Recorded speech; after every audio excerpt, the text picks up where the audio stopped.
Malaki yung binayad eh. Nakita ko yung resibo. Mahigit 30,000 ang binayad. Sana ma-counter po, sana ma-counter ka agad.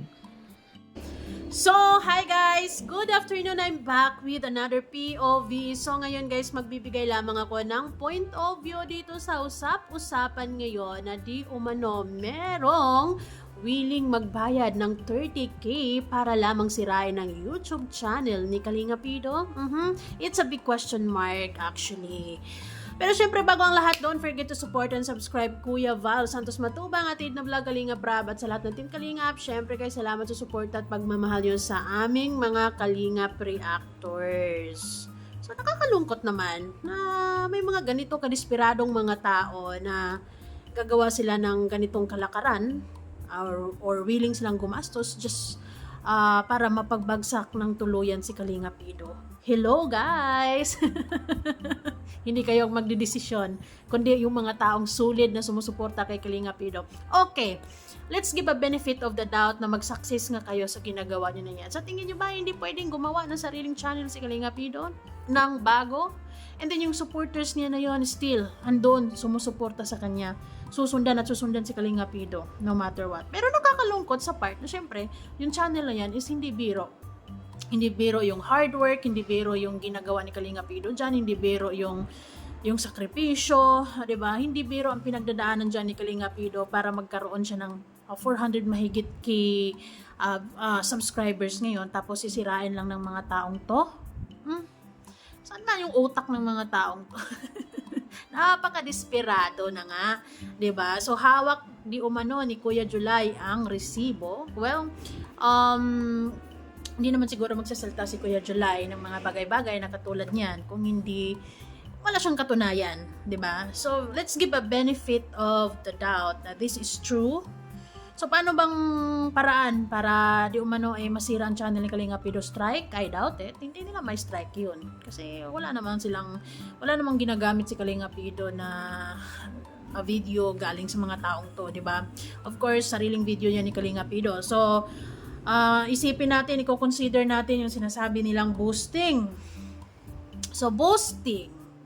Marami nang gumagawa ng boosting sa totoo lang. May mga kilala ako actually na nagbo-boosting. Yung tipong, ang dami namang nanonood sa kanya. Kahit natutulog lang, nakaupo lang, walang ginagawa. Just chika-chika lang.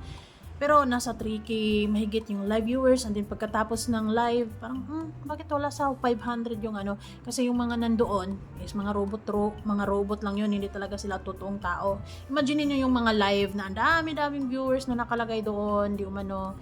Pero konti lang yung mga nagko-comment. So, yun, isa yun sa way ng boosting sa pagpaparami ng live viewers. Kunwari marami, pero ano lang yun, ampaw yung mga nandoon. So, yan, yun, magdagdag ng views, live viewers, ano pa bang klaseng mga boosting ngayon, watch hours, Kalinga Pido, syempre yung channel niya, hindi naman na kailangan dyan. So, it's either gagawin nila kapag ka mag-premiere, talagang ibuboost nila, imbis na ang original na manonood, let's say, 3K mahigit, ay gagawin nila yung 20K, di ba? Shocking. But then, ampaw yung mga yon. Mga robot lang yon. And then kapag yung mga views, yung regular views, let's say 30K, after one day gagawin nila yung 100K. So boosting. Yun yung posible nilang magawa na yun yung naisip nilang paraan para makabawi ba kay Kalinga Pido. Ano bang atraso ni Kalinga Pido sa mga taong to? Dahil kung sakaling mang may ginagawa talaga si Kalinga Pido na nakakasakit at sobra-sobra na sa sa pakiramdam niyo guys, idaan niyo sa tamang lugar. 'Di ba? Sabi niyo nga, illegal niyo, 'di ba? Para mapag-usapan at makuha niyo yung hustisya na karapat-dapat na gusto niyo makuha. Dito sa SOCMED, hindi. 'Di ba? Sa totoo lang. So, yung boosting na yan, I doubt it kung talaga bang mapabagsak nyo yung channel ni Kalinga Pido. Alam nyo naman kung gaano kadami ang mga solid supporters ng tao. Diba? Hindi yan basta-basta iiwan dahil ganun sinabi yung ganyan. Although may mga pagkakataon na nakaka-apekto yan sa channel kasi yun na nga, magiging later on, magiging hindi recommendable. kukunti yung views. I don't know actually kung ano bang talagang epekto ng boosting, pero it's not recommendable sa totoo lang because ano lang yun, kumbaga parang palamuti lang yung, ay, ang daming views, ay, ang daming nanonood, pero hindi talaga totoo. So, ano bang klaseng pagpapabagsak ang gagawin nila? I doubt it. Mag-waste lang sila ng money sa totoo lang. Kasi si Kalinga Pido, kahit ipaboosting nila ng ipaboosting, hindi naman susuko or hindi naman titigil si Kalinga Pido sa channel niya. Still, andun yung mga original, yung mga supporters, yung mga solid, talagang manonood at manonood yan kay Kalinga Pido. So, okay, keep going. I mean, boosting lang kayo ng boosting, di ba? Kung gusto yun yung 100 in 1 hour ang views ni Kalinga Pido, so be it. I think that's advantage anyways. Di ba? Oo. Maraming gumagawa niyan sa Sokmed, sa totoo lang. Ano lang, magpapasa ka lang ng link niyan sa specific channel na gusto mong automatic yan, lalagyan ni yan. 'Di ba? Lalagyan ni YT yan. Katulad lang din ng mga nasa TikTok, gumagawa na rin sila ng ganyan, and then FB, 'di ba? You have to pay like a specific amount, and meron silang bracket na okay, pag magbayad ka ng let's say 100, and then okay, yung views mo madagdagan ng specific ganyan, let's say 1k views. O, 'di ba? So, negosyo anyways. So, paano ba 'to? Actually, hindi ako masyadong nababother dito kasi wala namang kasiguraduhan na ma-take down or masira talaga nila yung YouTube ni Kalinga Pido. Let's give a benefit of the doubt. If ever nga na masira, nakakalungkot, 'di ba? Dahil hindi basta-basta yung pinagdadaanan ni Kalinga Pido sa channel na 'yan, yung pawis, yung dugo at pawis na ibinuhos niya diyan, sipag at tiyaga, init at ulan na talagang sinuong niya sa araw-araw, just 'di ba? Para magiging maganda yung channel niya, yung pinaghihirapan niya for like years. Talagang masasayang kapag mag-success sila.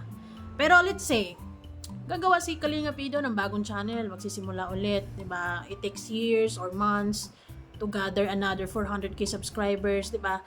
Pero yung mga solid supporters, yung mga sponsors, still susunod at susuporta kay Kalinga Pido kahit anong gagawin ng mga taong ito. 'Di ba? Kung pababagsakin lamang nila ang balak nila kay Kalinga Pido dito sa Sokmed, it won't happen kung hindi sila maglalapag ng resibo na hinahanap ng karamihan just to support kung ano man ang ipinaparatang nila sa tao. 'Di ba?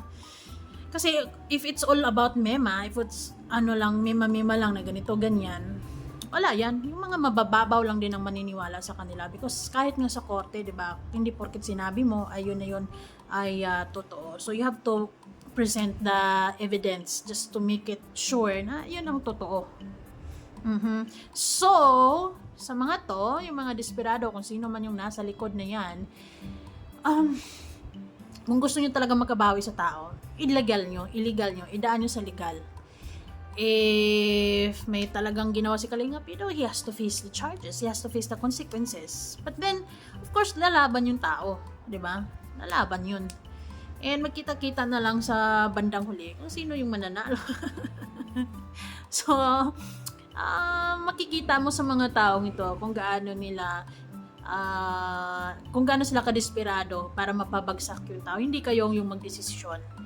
'Di ba? Si Kalinga Pido, kung ayaw niya sa YouTube niya, hindi na yan magpursige sa pag-upload. 'Di ba? Pero hangga't andyan yung supporters, andyan yung mga solid viewers, andyan yung sumusuporta, nagmamahal, mga sponsors, kahit ilan pa kayo, kahit doblehin pa yung 30k, 60k, 90k, 120k, wala yan. Keep coming. 'Di ba? Kaya ni Kalinga Pido yan, 'di ba? I mean, yung determination ni Kalinga Pido, yung willingness niya, yung mission niya, yung pagtulong niya, yung mga beneficiaries niya, yung magbibigay sa kanya ng motivation ngayon to do more, to do better. And something na sinusuportahan ng mga tao talaga because yun, nakilala si Kalinga Pido sa bagay na yun. At kahit sino pa yung mga evil dyan na magbabalak ng mga ganyan, hindi yan magtatagumpay. Di ba? Well, let's see. Watch and learn. Pambihira yan. Yan na ba yung kaya nyo? Anyways, bye guys. Kayo, ano masasabi nyo?